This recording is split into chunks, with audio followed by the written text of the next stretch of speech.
Bíblias agora, mais uma vez em Apocalipse, agora capítulo 11. Apocalipse 11, temos dedicado nossas meditações nos cultos vespertinos a meditar em Apocalipse, e hoje chegamos ao início da segunda metade deste livro. Terminamos o capítulo 11, o terceiro ciclo, se fechando aqui na sétima trombeta, que é tocada pelo anjo. Apocalipse 11, vamos ler os versículos 15 a 19. Essa é a palavra de Deus Todo-Poderoso, e Ele fala com a sua igreja mediante o uso das seguintes palavras: o sétimo anjo tocou a trombeta, e houve no céu grandes vozes dizendo: o reino do mundo se tornou de nosso Senhor e do seu Cristo, e Ele reinará pelos séculos dos séculos. E os 24 anciãos que se encontram sentados no seu trono diante de Deus, prostraram-se sobre o seu rosto e adoraram a Deus, dizendo: graças te damos, Senhor Deus, Todo-Poderoso que és e que eras, porque assumiste o teu grande poder e passaste a reinar. Na verdade, as nações se enfureceram, chegou, porém, a tua ira, e o tempo determinado para serem julgados os mortos, para se dar o galardão aos teus servos, os profetas, aos santos e aos que temem o seu nome, tanto os pequenos como aos grandes, e para destruírem os que destroem a terra. Abriu-se então o santuário de Deus, que se acha no céu, e foi vista a arca da aliança no seu santuário. E sobrevieram relâmpagos, vozes, trovões, terremoto e grande saraivada. Amém. Leremos até aí, feche seus olhos, vamos falar com o nosso Deus por mais uma vez. Senhor Santo, cuida de nós enquanto meditamos na sua palavra. Já lemos a tua palavra e agora pedimos a ajuda, o auxílio do Santo Espírito, para que possamos entendê-la e para que ela possa mudar o nosso coração, para que nos voltemos a Ti em uma adoração santa e um sacrifício agradável ao Senhor. Cuide de nós, é o que te pedimos, em nome de Cristo Jesus. Amém. Amém. Estamos finalizando o que nós chamamos aqui de terceiro ciclo do livro de Apocalipse. Nós já falamos aqui algumas vezes que Apocalipse não é um livro, não é uma narrativa direta, mas que ela trata do mesmo momento por diversas vezes. São 7 histórias contadas a respeito do mesmo tempo, o tempo em que Cristo Jesus vem ao mundo e ressurge dos mortos, e o tempo da sua segunda vinda. Nesse período, 7 narrativas dentro do livro de Apocalipse são apresentadas. Essas 7 histórias, elas dizem respeito ao mesmo tempo, mas elas têm perspectivas diferentes. Uma delas, como a gente viu, trata da igreja, outra trata de uma parte do mundo espiritual, e agora a gente vê a relação da igreja com o mundo espiritual nessa terceira visão, nesse terceiro ciclo. E esse ciclo, talvez ele se torne o mais claro de todos eles, porque literalmente vemos o Cordeiro vindo ao mundo, ele tomando das suas mãos o poder, e ao fim vemos o juízo final, que é o que nós lemos aqui na sétima trombeta. 7 trombetas é o alvo desse ciclo. 7 instrumentos que foram usados para pré-anunciar 7 atos divinos. Os primeiros 4 atos de Deus, eles dizem respeito a uma resposta à oração dos santos. Os santos oraram lá em Apocalipse 8, E depois que eles oraram a Deus, o Senhor respondeu a sua oração. E a resposta de Deus nas primeiras 4 trombetas foi trazer aflição sobre o mundo que nós vivemos. 1/3 das águas, 1/3 da terra, 1/3 da luz, 1/3 da vida, tudo é tomado e morre por causa do soar dessas trombetas. Depois disso, vimos a 5ª e a 6ª trombeta, que falam sobre o mundo espiritual e a sua influência no mundo em que vivemos. Os demônios são soltos quando a 5ª trombeta é soada.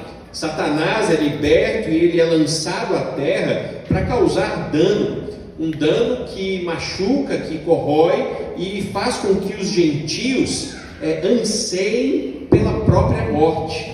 E ali Apocalipse diz que eles querem morrer, mas eles não conseguem morrer, porque a morte foge deles. A ideia é que a tortura, a aflição que Satanás causa ao homem da impiedade é uma aflição que não tem fim, que destrói o seu corpo, que destrói a sua alma, que destrói a sua vida. Ao mesmo tempo, a 6ª trombeta, ela vai ser tocada. E quando essa 6ª trombeta é tocada, outros demônios são soltos, mas agora para trazer a morte para o mundo em que vivemos. Morte essa que aflige e mata 1/3 também dos homens que estavam vivos, não dos crentes, mas aqui a ideia é que eles não podem tocar na igreja de Cristo, mas eles matam 1/3 dos gentios com os seus venenos, com os seus dentes, com as aflições que eles trazem sobre o mundo gentio. E olhando tudo isso, o que aparenta é que aparentemente Satanás tem vencido a batalha, e falamos disso também na semana passada, porque quando olhamos o poder de Satanás, o poder desses demônios, o poder das aflições, o poder da destruição que ele pode causar, muitos tremem. Mas o Senhor nos diz no capítulo 10 e no início do capítulo 11 que a igreja não deve temer, que a igreja deve se manter em pé, firme, porque ela é mais que vencedora em Cristo Jesus. E ela mantém-se fiel enquanto o mundo padece na proclamação do Evangelho de Cristo Jesus. Isso tudo junto, unido, nos traz ao momento em que nós nos encontramos no capítulo 11, versículos 15 a 19. Porque agora, o último ponto de toda essa narrativa, ele é tocado. A 7ª trombeta, ela é soada no versículo 15, e a partir de então, nós temos outros atos sendo manifestados por meio desse ato divino. E é isso o que nós iremos tentar pensar e meditar durante essa noite. O 7º anjo, ele é bem pouco descrito. Nós não temos na realidade nenhum tipo de aparência ou imagem que nos faça pensar na grandeza desse anjo. Ele é bem diferente de outros anjos que apareceram nos textos anteriores, que podiam, por exemplo, colocar um pé sobre a terra e um pé sobre o mar, mostrando a sua imensidão, a sua grandeza. Ou seja, o foco aqui não é no anjo, o foco é no que o anjo vai fazer. E ele soa essa trombeta, e é dito que ouve-se no céu grandes vozes dizendo algo que é descrito no versículo 15. E nós leremos de novo, porque isso é fundamental para que a gente entenda o que está acontecendo aqui. O reino do mundo se tornou de nosso Senhor e do seu Cristo, e ele reinará pelos séculos dos séculos. A descrição não acompanha o que nós vemos nas outras descrições das narrativas em que as trombetas são soadas. As 6 primeiras trombetas, a primeira coisa que elas trouxeram sobre o mundo que nós vivemos foi aflição. Na medida que elas eram tocadas, os gentios e impenitentes que perseguiam a igreja de Cristo e perseguiam a Cristo, eles padeciam por causa dessas trombetas. Elas traziam aflição sobre a terra, elas traziam aflições sobre os corpos dos homens, sobre as suas mentes. Então, essas trombetas, elas já eram trombetas de juízo. Elas traziam inicialmente juízo sobre aqueles que estavam sendo alvos, ouvindo o seu som. Essa trombeta, ela não começa com juízo, mas ela começa com um ato divino de governança total e cabal sobre o mundo que existe. A trombeta é tocada e as vozes do céu, elas não falam a respeito do medo do que vem por aí. Elas não falam sobre as aflições que vêm por aí. Mas elas descrevem que no momento em que esse anjo tocar a sua trombeta, Deus estabelece o seu reinado nos céus. Deus, então, a ideia que está sendo descrita aqui, ele traz ao momento de maior importância a sua grandeza e o seu poder. Ele toma tudo em suas mãos e ele governa sobre o universo. E nesse governo, ele estabelece o senhorio de Cristo Jesus sobre todas as coisas, não só momentaneamente, como acontece lá no capítulo 8, quando Cristo ele sobe aos céus e ele estabelece o seu governo nos céus, mas na terra a gente está vendo Satanás fazendo o que ele queria. Agora a ideia é que um ponto final é posto sobre toda a maldade. Se Satanás ainda tinha algum poder, se os reinos da terra ainda tinham algum poder, se o pecado ainda tinha algum poder, nem que seja sobre os gentios que vivem nesse mundo, não há mais poder em nenhum desses.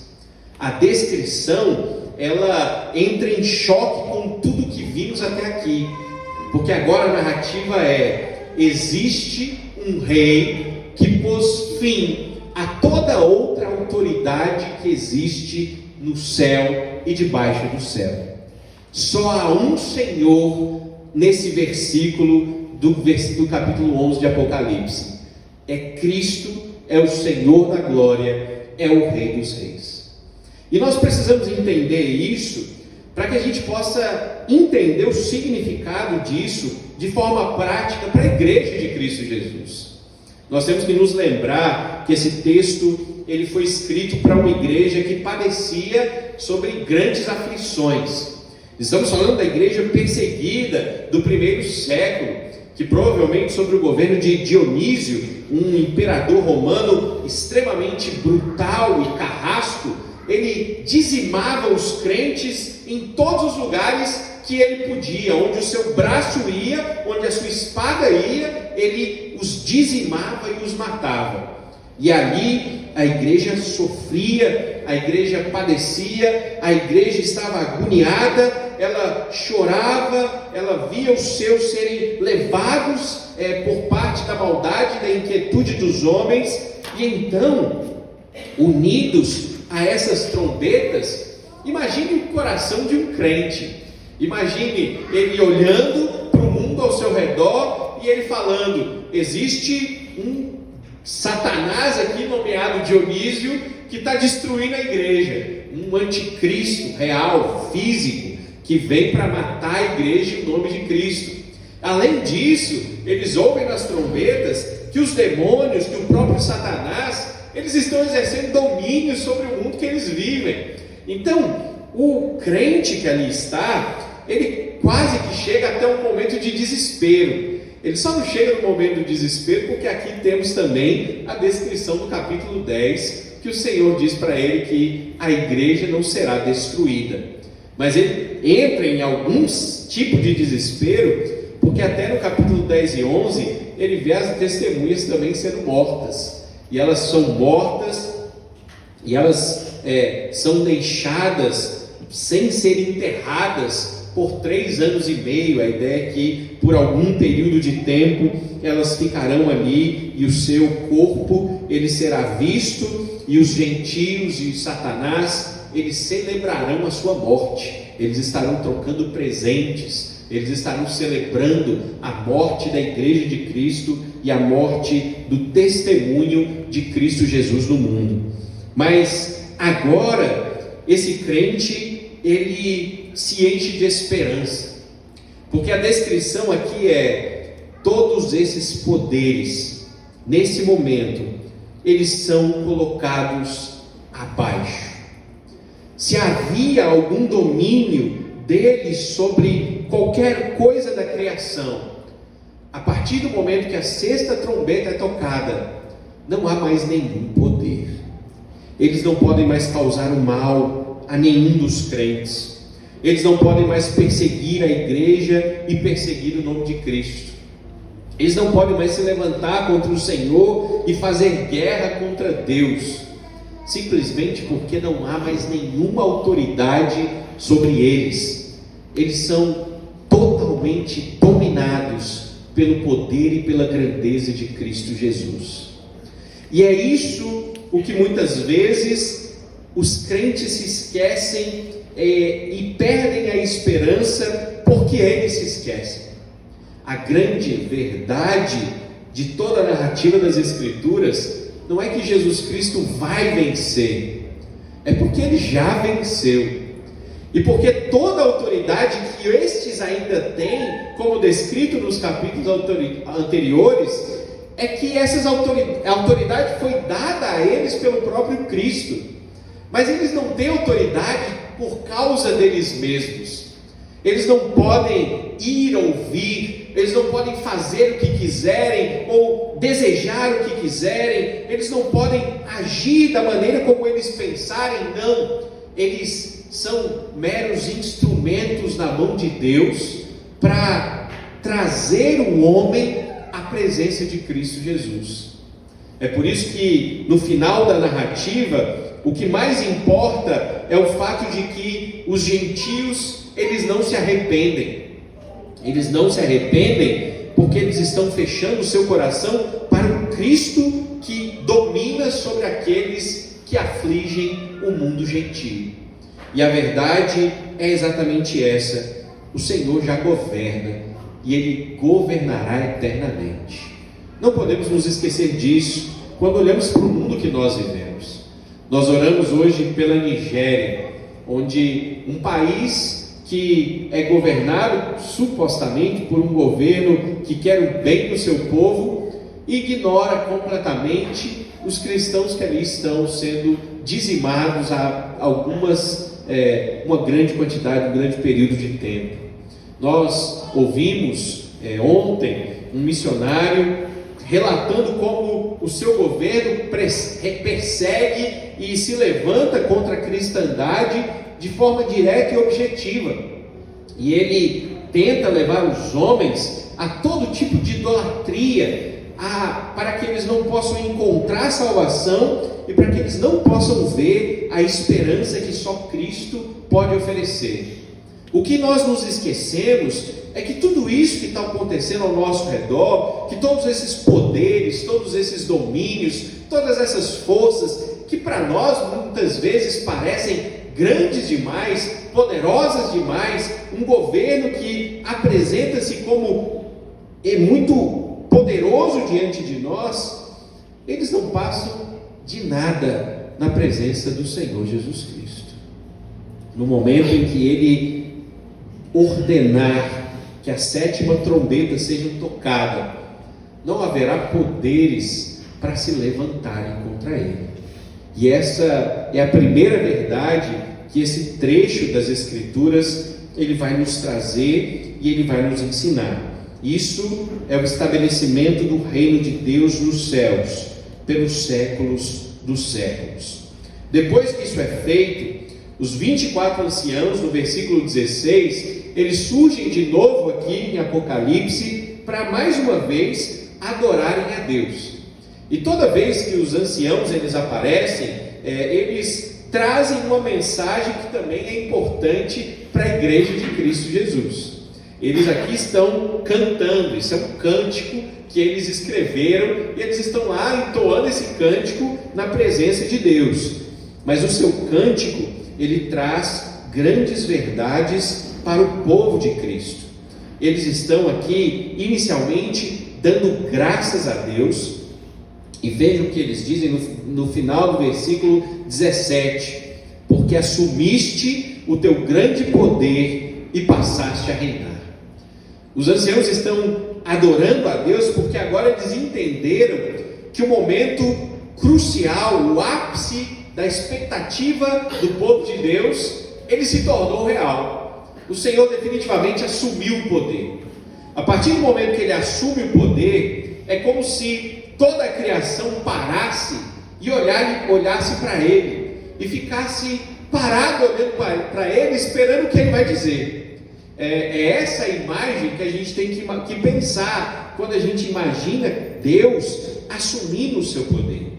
Pense na descrição que vai vir lá na frente em Apocalipse, quando a gente vê o Filho do Homem descendo dos céus num cavalo branco. Imagine que ali a descrição, ela diz mais ou menos o que está acontecendo aqui também. É uma outra versão do que a sétima trombeta também está apresentando. Mas você pode imaginar assim: quando Cristo vier dos céus, quando ele estiver vindo no seu cavalo para julgar a terra, e quando toda a igreja estiver atrás dele, aqui na terra, todo poder, todo senhorio, a Escritura diz que todos eles o verão e eles se prostrarão diante dele.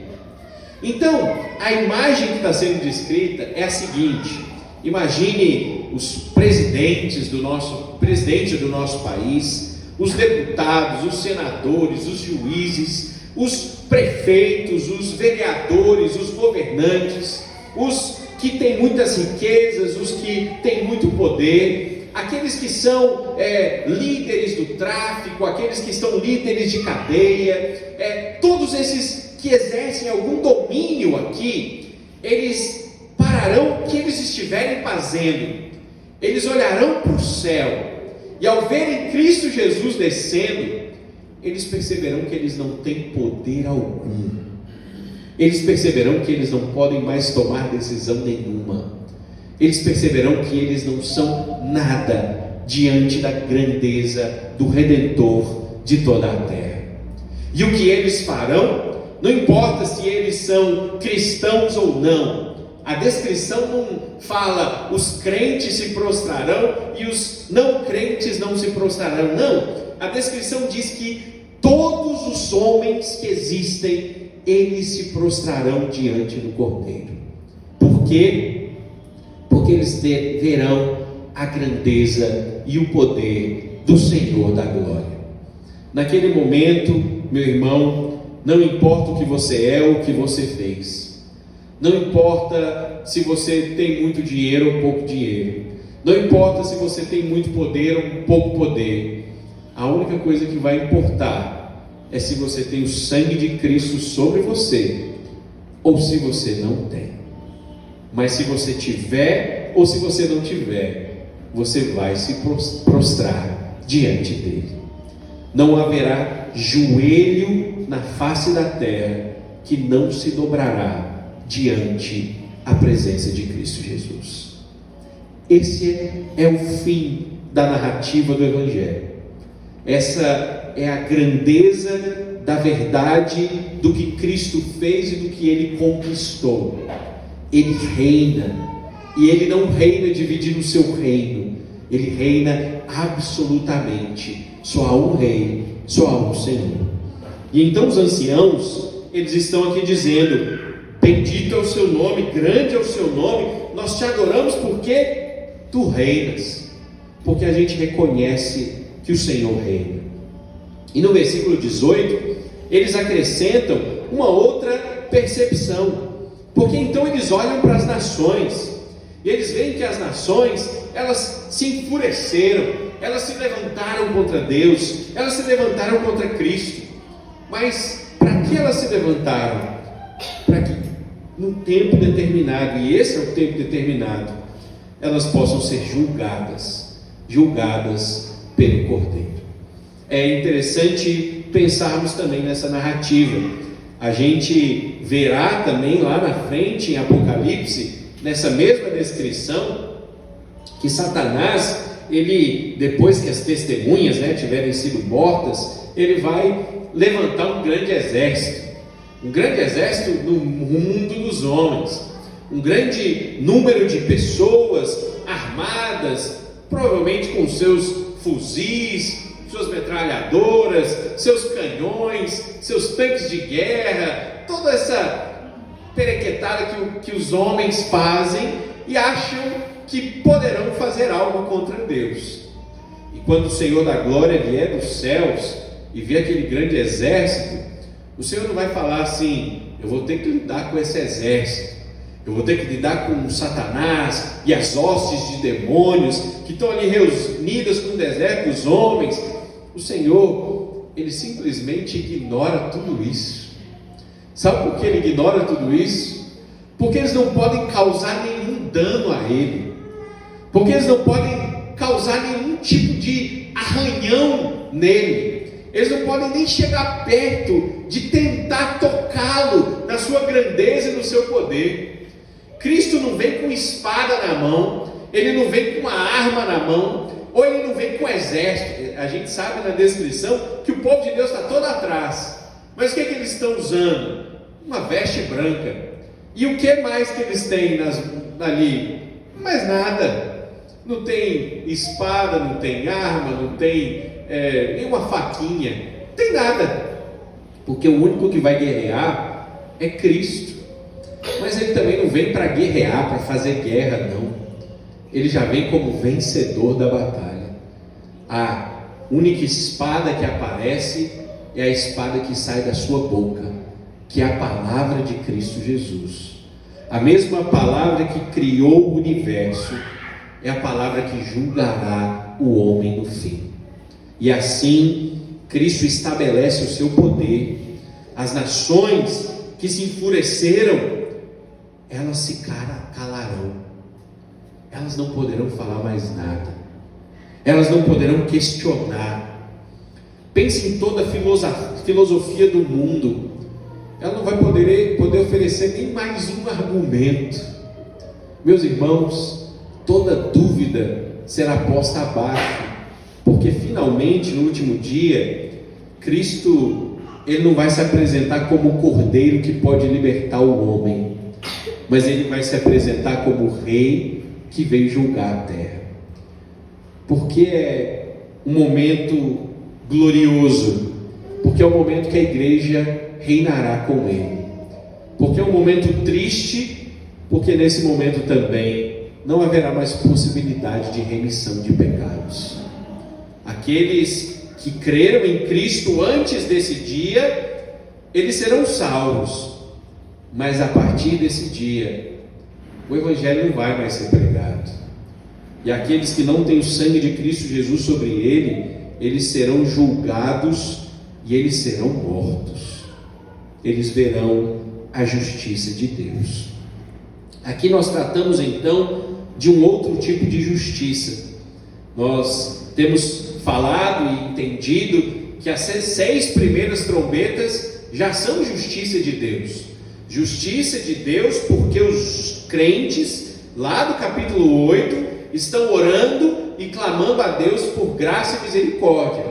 E como que Deus responde? Julgando a terra. A justiça de Deus vem sobre a terra para julgar o pecado e a impiedade.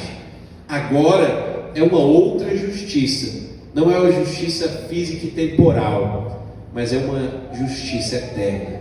O Senhor porá um fim em todo aquele que rejeitou o nome de Cristo Jesus. Em contraste a isso, a oração dos anciãos, ela também fala do galardão dos servos, dos profetas e dos santos de Deus.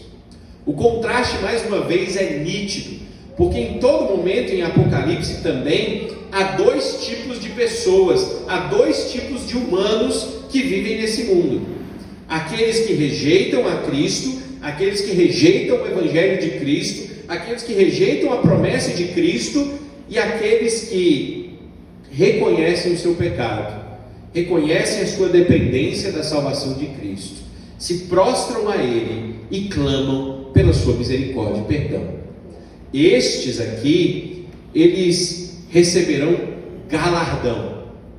Galardão é uma palavra que tem sido muito mal interpretada ao longo das interpretações bíblicas, porque galardão, na maioria dos comentários e na maioria dos que pensam a respeito de Apocalipse, eles falam galardão como se fosse riqueza. Nós já tratamos disso aqui, mas toda vez que aparecer galardão a gente vai tratar de novo. Galardão não diz respeito à riqueza. Quem vai para o céu não está indo para o céu para ficar com banhado de ouro, com corrente de ouro, com carro de ouro, andando em rua de ouro, morando em mansão de ouro. Esse não é o objetivo da salvação de Cristo Jesus. Claro, a descrição lá da Nova Jerusalém inclui essas coisas, pedras preciosas, ouro, mas isso é o menos importante em toda a narrativa. O galardão do crente é ele ter Cristo Jesus. Essa é a grande promessa dada à igreja, e esse é o grande tesouro que nós encontraremos lá. Meu irmão, se você pertence a Cristo Jesus, você vai receber esse galardão final, e esse galardão final é Cristo vai te tomar em suas mãos e te levar para o que a gente vai ver ali na frente, no terceiro ponto dessa passagem, para o santuário de Deus. Esse é o galardão do crente. Nós teremos Cristo por toda a eternidade. É uma distância gigantesca do que os ímpios não vão ter. Pense só na inquietação do ímpio ao rejeitar a Cristo e ao ser lançado no inferno. Ele nunca mais poderá crer ou se voltar a Cristo pelo simples fato de que ele o rejeitou em vida. Ele se opôs a Cristo durante a sua vida. E fato é que ele continuará ansiando por tê-lo. Porque ele vai pensar assim: uau, eu quero agora que eu sei a verdade, agora que eu vi o cavalo branco vindo, agora que eu vi o reino estabelecido, agora eu quero fazer parte disso. Mas agora não dá mais tempo. O galardão lhe foi negado. Quanto aos crentes, porém, o galardão será entregue a eles. Eles vão entrar na cidade santa, descrita lá em Apocalipse 20. Eles vão ver o trono de Cristo no meio da grande cidade. Eles vão comer da árvore da vida, que será posta do lado do rio da vida. Tudo dentro da Nova Jerusalém emana vida, dá vida, concede vida. E essa vida, toda ela flui da presença de Cristo Jesus. É Cristo o autor da vida, e é Cristo aquele que mantém a vida, e é Ele quem nos dará a vida eternamente. Então, o galardão dos crentes será dado a todos eles, e aqui não está sendo incluído só os grandes, não. É curioso, tanto os pequenos como os grandes, tanto aqueles que são filhos da aliança, quanto aqueles que já são parte da aliança.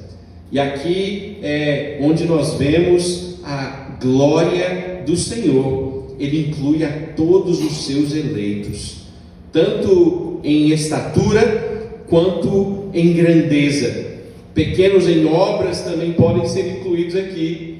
Aqueles que não tiveram oportunidade de fazer muitos atos a Deus, mas os grandes e os pequenos, eles serão colocados na mesma presença, na presença de Cristo por toda a eternidade. E Cristo então virá para destruir os que destroem a terra. O julgamento então está estabelecido. Cristo separa a sua igreja, Cristo separa os gentios, e Ele os julga, e Ele traz justiça sobre aqueles a quem ele tem que trazer justiça, e ele derrama a sua graça sobre aqueles que vão receber a sua graça. Essa é a ideia de Apocalipse de toda a Escritura. Há dois caminhos a seguir, e um deles apenas pode levar à salvação. E então, a terceira visão, que está aí no versículo 19, que também se dá por causa da abertura da sétima trombeta. João então viu que se abriu o santuário de Deus, que se acha no céu. É como se portas que estiveram fechadas e ninguém pôde entrar até então, elas agora se abrem, elas se escancaram. E quando elas se abrem, algo é visto por João dentro daquela cidade, dentro daquele santuário. Ali é vista a Arca da Aliança. É curioso pensar nessas imagens veterotestamentárias sendo trazidas para o Novo Testamento. Qual que é o significado da Arca da Aliança para nós, membros da nova aliança em Cristo Jesus, estabelecida por Cristo no Novo Testamento? Nenhuma. A arca para nós, ela não vai ter poder nenhum. É diferente de Israel. Em Israel, quando eles tinham a Arca da Aliança, é porque a presença de Cristo estava com eles.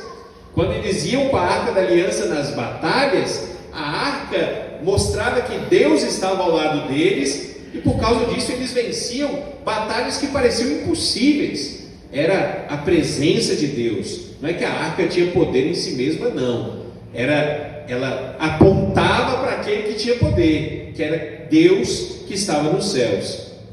Isso foi visto inclusive por outras nações, como os filisteus, que quando roubaram a arca e levaram para dentro do templo de Baal, eles deixavam a arca lá e todo mundo ia para casa dormir. Quando eles voltavam de manhã, o ídolo Baal, que era gigante enquanto a arca era pequenininha, ele acordava prostrado perante a arca.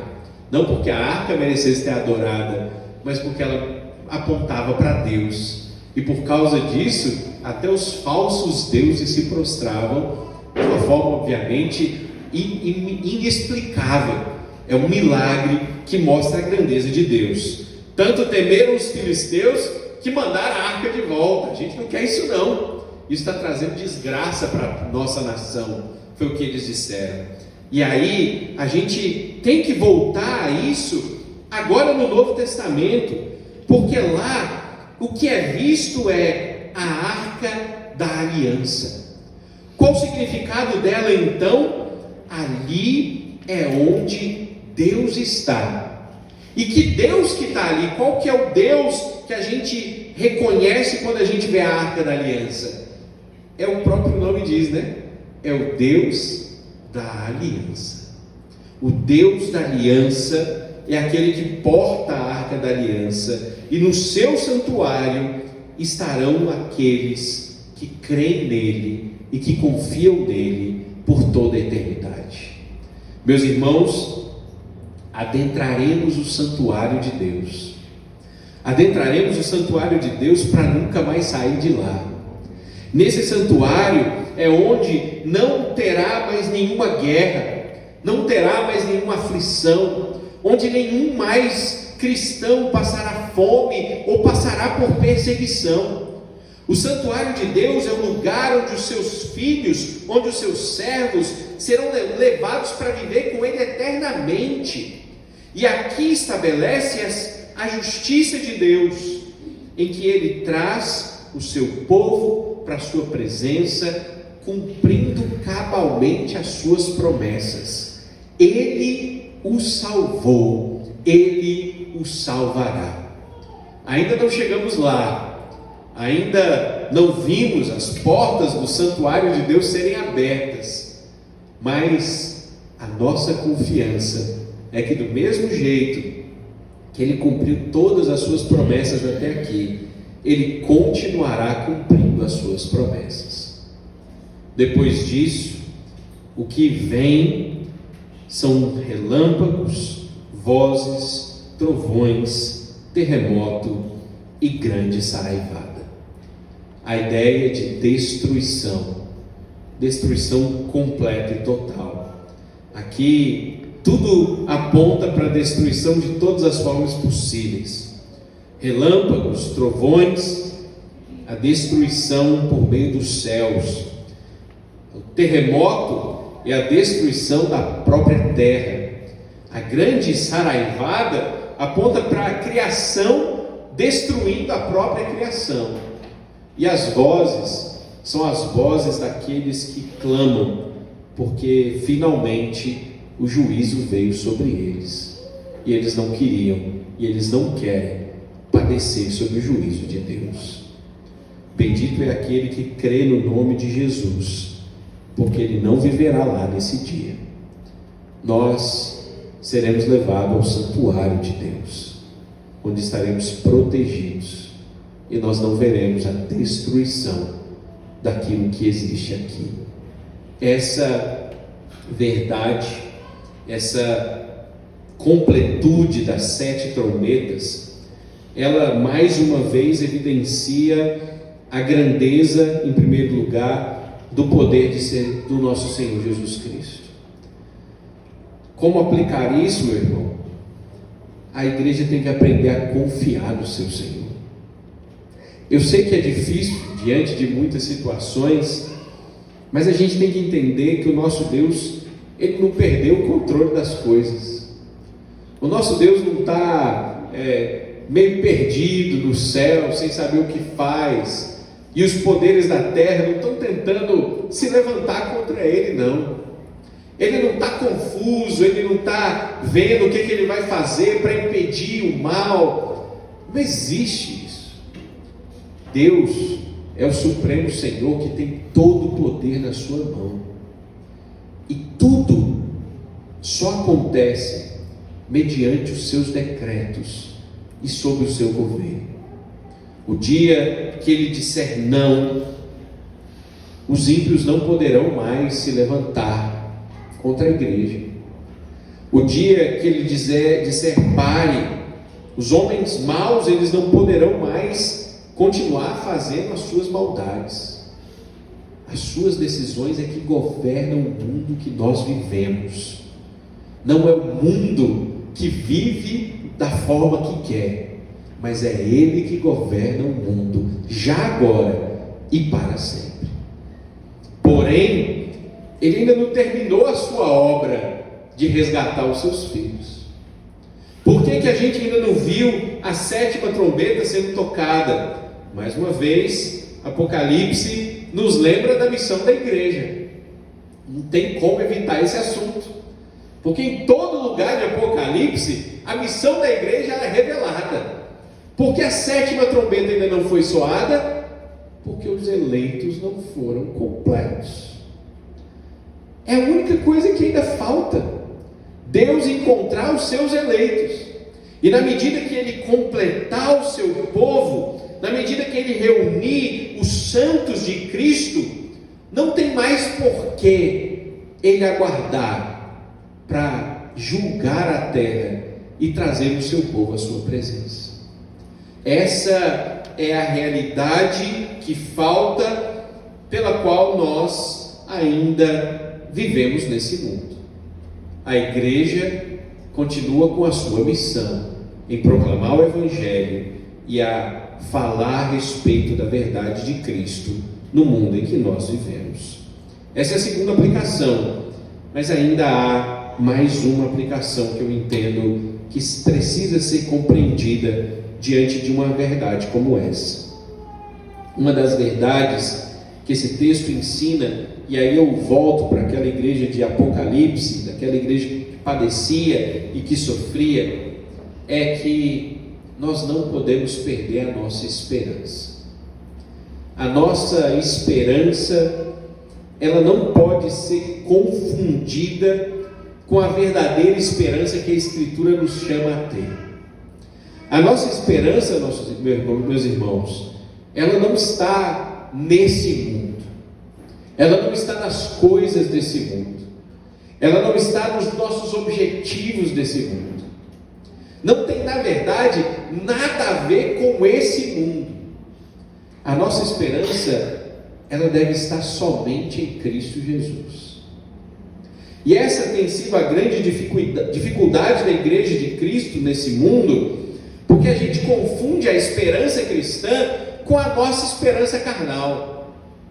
Os nossos objetivos, as nossas metas, os nossos pensamentos, eles são muito mais carnais do que espirituais.